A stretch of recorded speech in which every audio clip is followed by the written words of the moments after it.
छत्रपती प्रमिलाराजे रुग्णालयातील काही डॉक्टरांनी आणि खासगी लॅब चालकांनी रुग्ण आणि त्यांच्या नातेवाईकांकडून रक्त तपासणीच्या नावाखाली उकळलेले पैसे परत मिळवून देण्यात स्वाभिमानी संभाजी ब्रिगेडला मोठं यश मिळालंय।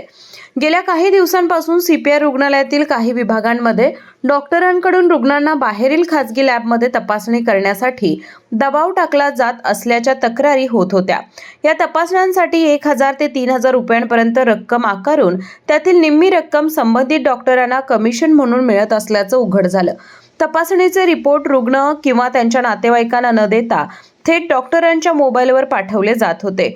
ही बाब स्वाभिमानी संभाजी ब्रिगेडच्या जिल्हाध्यक्ष रुपेश पाटील यांच्या निदर्शनास आल्यानंतर त्यांनी तातडीने या विरोधात तीव्र लढा उभारला।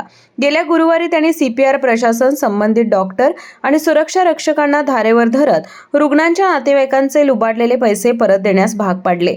या लढ्याच्या परिणामी शाहूपुरी येथील डायमंड लॅबने आज संबंधित नातेवाईकांना रोख स्वरूपात सर्व पैसे परत दिले।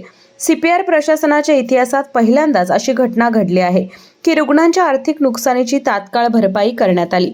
रुग्ण आणि नातेवाईकांनी या सामाजिक न्यायाच्या लढ्यासाठी जिल्हाध्यक्ष रुपेश पाटील आणि स्वाभिमानी संभाजी ब्रिगेडचे मनपूर्वक आभार मानले।